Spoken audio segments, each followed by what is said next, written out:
Memang tauhidnya Wahabi beda dengan tauhid Rasulullah. Dari mana sumber tauhid rububiyah uluhiyah? Tauhid rububiyah uluhiyahnya Wahabi sumbernya dari jahiliyah, yaitu dari Abu Jahal dan Abu Lahab. Mengapa begitu? Di kitab-kitab Wahabi ketika menjelaskan tentang tauhid tiga ini, dalam penjelasan tauhid rububiyah uluhiyah selalu ada keterangan tauhidu Abi Jahlin wa Abi Lahab. Keyakinan Wahabi bahwa Abu Jahal dan Abu Lahab orang yang bertauhid. Mereka ini, Wahabi ini penggemar Abu Jahal dan Abu Lahab, saudara. Mengapa? Dipuji-puji di kitabnya sebagai orang yang bertauhid. Karenanya ada kitab Kaifa Nafhamut Tauhid. Bagaimana kita memahami tauhid? Karangan ulama Wahabi dari Saudi, Syekh Ahmad bin Muhammad Bashmir. Kalau di daerah sini ada tokoh Wahabi, tanya kitab itu, biasanya punya dan dikasih gratis, bagi-bagi gratis. Ada bab tauhidnya Abu Jahal dan Abu Lahab. Dari dulu gak pernah ada kelompok di luar Ahlus Sunnah wal Jamaah di kitab-kitabnya meyakini kalau Abu Jahal dan Abu Lahab bertauhid, kecuali Wahabi. Nah, apa kata si Wahabi? Inna Aba Jahal wa Aba Lahab wa man ala syakilatihima minal musyrikin kanu yu'minuna billah wa yuwahhidunahu fir rububiyyah khaliqan wa raziqan muhyiyan wa mumitan darran wa nafi'an. Sesungguhnya Abu Jahal dan Abu Lahab dan orang-orang musyrik yang seperti mereka selalu beriman kepada Allah, bertauhid kepada Allah secara rububiyah, bahwa Allah Maha Pencipta, pemberi rizki, mematikan, menghidupkan, mendatangkan manfaat, mendatangkan madarat. Ini kata Wahabi. Abu Jahal dan Abu Lahab dinaikkan, dipuji-puji setinggi langit. Lalu habis itu umat Islam dikafirkan. Apa kata dia? Ajibun wa gharib. Sungguh aneh dan mengherankan. Ayyakuna Abu Jahal wa Abu Lahab aktsara tauhidan lillah wa akhlasa imanan bihi minal muslimin alladzina tawassaluna bil awliya wassalihin. Sungguh aneh dan mengherankan, ternyata Abu Jahal dan Abu Lahab lebih mantap tauhidnya, lebih bersih imannya daripada umat Islam yang bertawassul.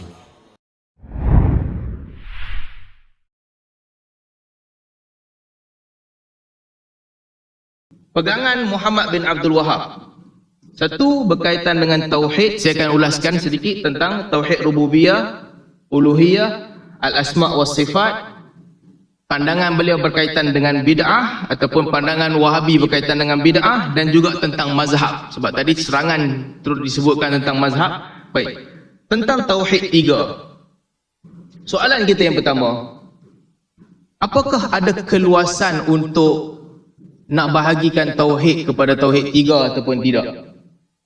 Dan yang kedua, bagaimana tauhid rububiyah dan uluhiyah ini dilihat pada pandangan ulama Islam yang terdahulu daripadanya? Dan yang ketiga, apakah ini bertepatan ataupun tidak dengan Al-Quran dan Sunnah? Ini saya kena puji Ustaz Engku sikitlah sebab dah semakin matang. Dahulunya, kata Ustaz Engku dahulu, apabila dia membantah pembahagian tauhid tiga, katanya, namun ianya tetap memerlukan sokongan dalil, apatah lagi jika berkaitan dengan persoalan akidah. Ini dululah 5 tahun lepas. Tapi pembentangan terbaru, bid'ah di dalam kaedah penyusunan semata-mata tidaklah menjadikan ia bercanggah dengan syarak. Matang sikitlah. Itu yang kita setuju. Takkanlah nak bahagi tauhid pun memahami, membahagi cara mengajar tauhid pun memerlukan dalil qat'i. Alhamdulillah 2022 sedikit lebih matang daripada 2016 lah.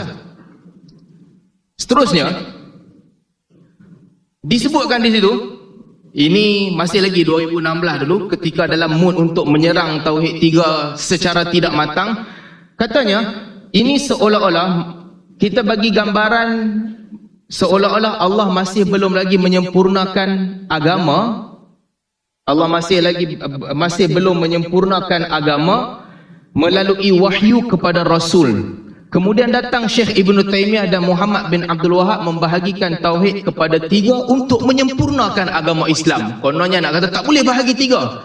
Kalau kau bahagi 3 menunjukkan seolah-olah pembahagian ni baru datang dan menyempurnakan. Dalam masa yang sama, di muka surat PHARG bawa sifat 50 yang dibuatkan oleh tokoh mereka. Kritikan yang sama boleh dibentangkan. Takkanlah tak sempurna lagi kamu datang nak bagi cukup 50 sifat.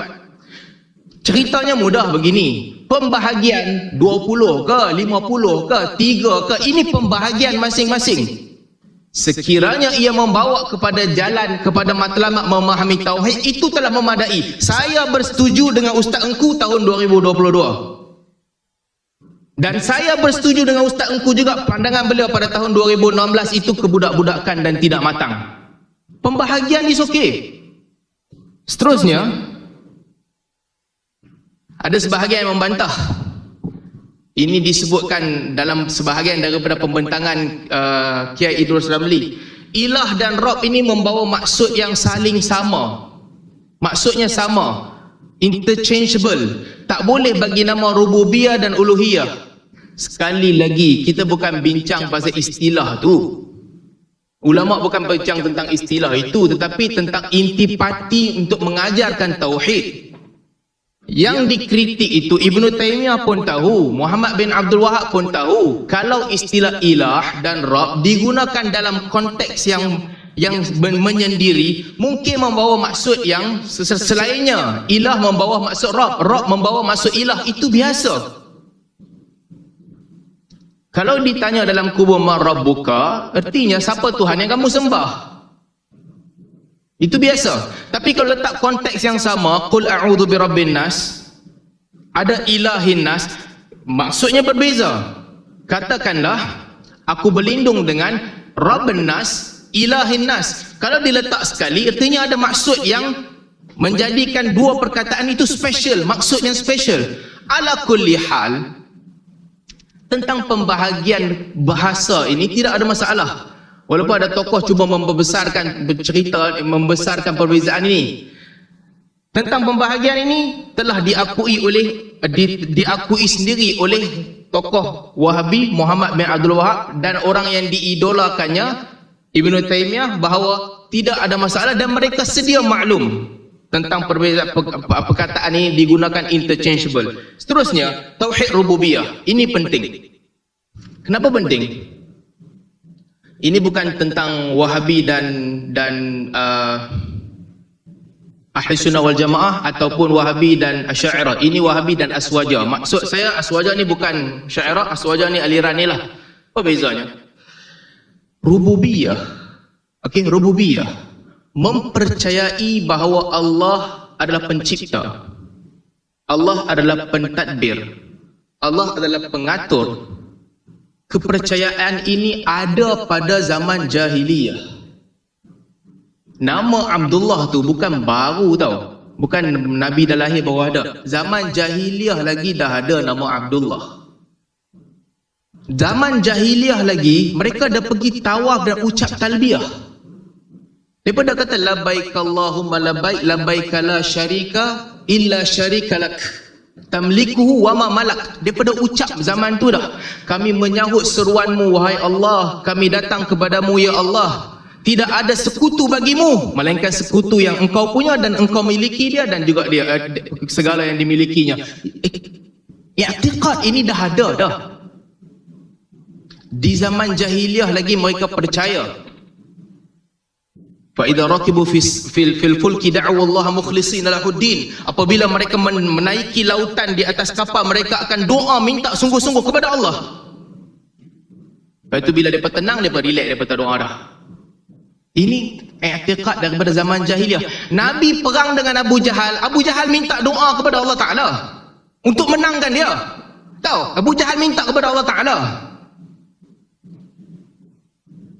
Menunjukkan konsep rububiyah, percaya bahawa Allah lah pencipta, pentadbir, pengurus alam ini ada pada masyarakat jahiliyah. Sebab tu dalam ayat-ayat Al-Quran, wala in sa'altahum man khalaqas samawati wal ard la yaqulunna Allah. Kalau kamu tanya kepada mereka siapa yang menciptakan langit dan bumi, mereka katakan Allah. Kalau kamu tanyakan kepada mereka siapa yang menciptakan mereka, mereka katakan Allah. dan seterusnya. Ayat-ayat begini banyak di dalam Al-Quran. Baik, apa isunya? Isunya musyriki Mekah tetap kafir walaupun mereka percaya Allah pengatur, pentadbir. Kenapa? Kerana mereka pergi minta kepada berhala. Sebelum kedatangan Amr bin Luhai bawa berhala masuk ke Mekah, mereka tak ada berhala. Bila datang berhala di situ, mereka minta kepada berhala. Mereka percaya Allah yang bagi, tapi mereka tetap kafir. Jadi kenapa isu ini penting? Kerana ramai orang yang macam jahiliyah. Ramai orang begitu. Mungkin zaman ini dah kurang sebab ada gerakan reformis yang datang berubah. Tahun 50-an, 60-an, 70-an, ramai orang pergi ke masjid, solat isyak nak masuk hutan. Tok nenek, anak cucu nak tumpang lalu, tolong bagi laluan. Ini apa? Ramai orang yang malam Jumaat baca Yasin, lepas tu nak pergi ke laut, dia cerita kat orang, jangan lawan, mambang laut ni kuat, dia boleh timpakan mudarat, kena minta lindung dengan dia. Ini apa? Ini bukan baru. Datang gerakan-gerakan reformis menyucikan manusia daripada ini, tidak mengikat diri, tidak takut melainkan kepada Allah Subhanahu Wa Taala. Jadi ini berkaitan dengan tauhid rububiyah. Ada beberapa hujah yang dibawakan. Hujah ini penting sebab ada kelompok dia nak bantah ni, dia nak kata tak, Quraisy tak ada tauhid rububiyah. Tak ada. Sebab apa tak ada? Sebab dia nak kata Quraisy itu sesat ataupun kafir kerana percaya makhluk yang bagi. Selagi mana kamu percaya Allah yang bagi, okey, boleh minta kat siapa-siapa, minta kat mambang pun boleh, minta kat bomo pun boleh, minta kat dekat tokong pun boleh, minta. Ada kepercayaan begitu. Belum syirik, belum syirik. Jadi itu clash pointnya. Sebab itulah kalau tengok salah satu ayat Al-Imam Razi, sebab saya sebut tadi ini bukan pertentangan di antara Aswaja dan Wahabi. Ini pertentangan, ini bukan pertentangan Asy'ariyah dan Wahabi. Asy'ariyah faham isu ini, Aswaja tak faham.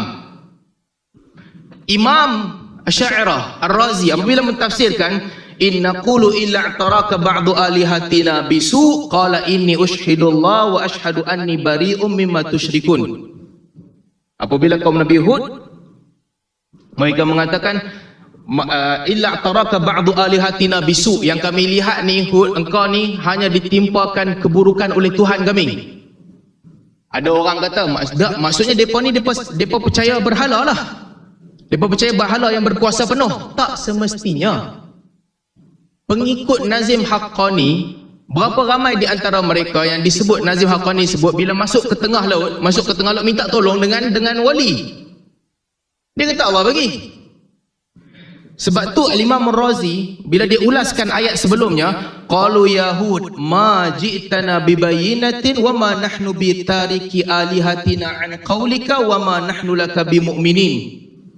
Kaum Nabi Hud bila kata dekat dia, Al-Imam Razi kata wa hadha aidan rakik. Pandangan ini ataupun ayat ini tak bagus, lemah.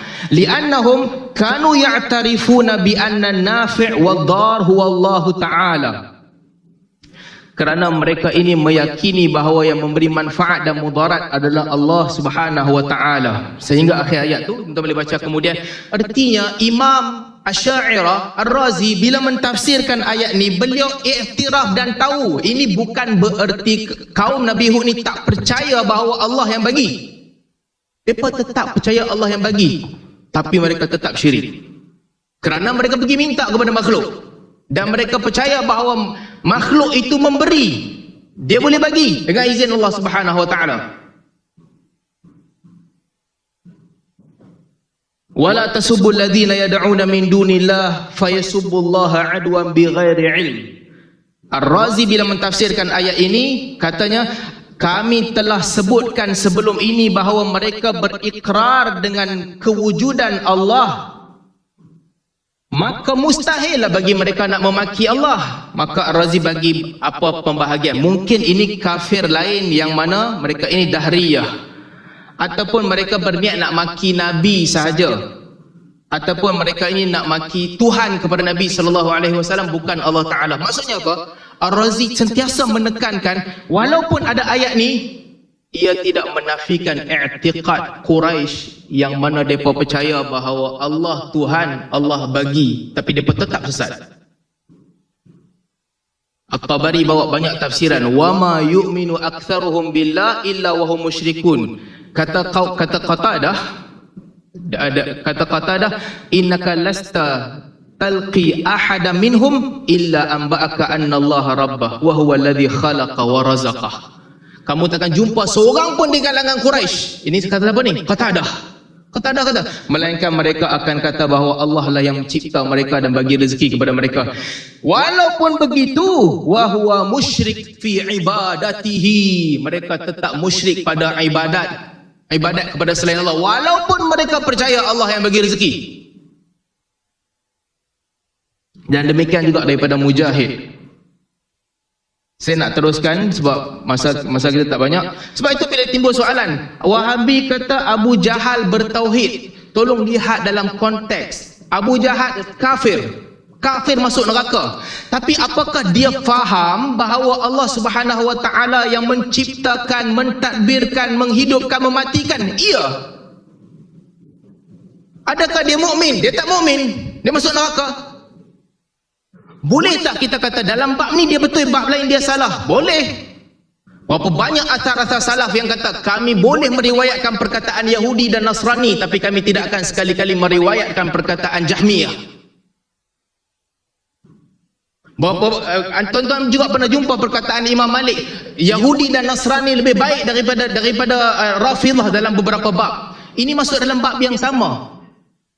Apakah dia ada tauhid rububiyah dalam erti kata beriman bahawa Allah yang mencipta dan menjadikan? Ya.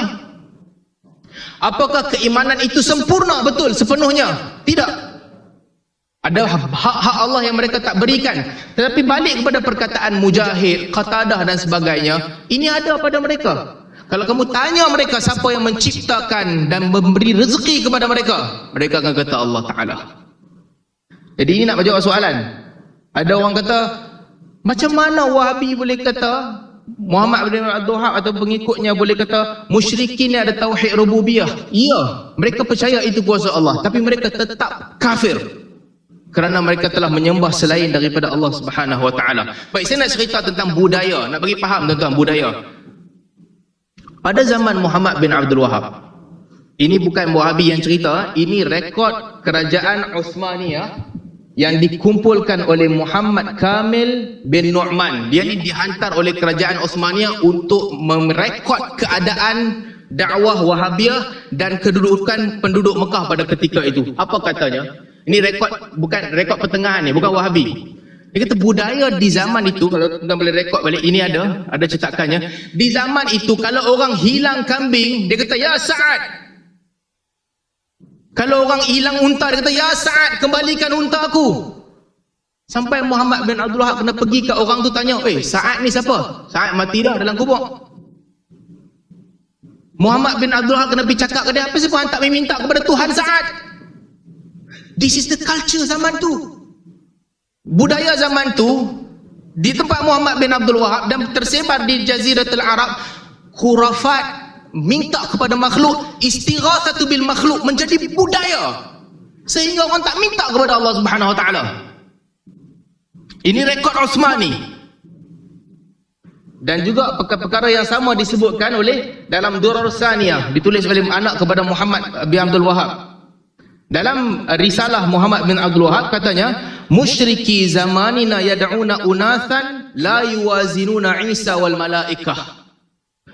Zaman sekarang ni, orang musyrik mereka menyeru makhluk yang tak sama pun level dengan Isa ataupun malaikat. Sebab ini budaya mereka. Saya tak rasa pelik.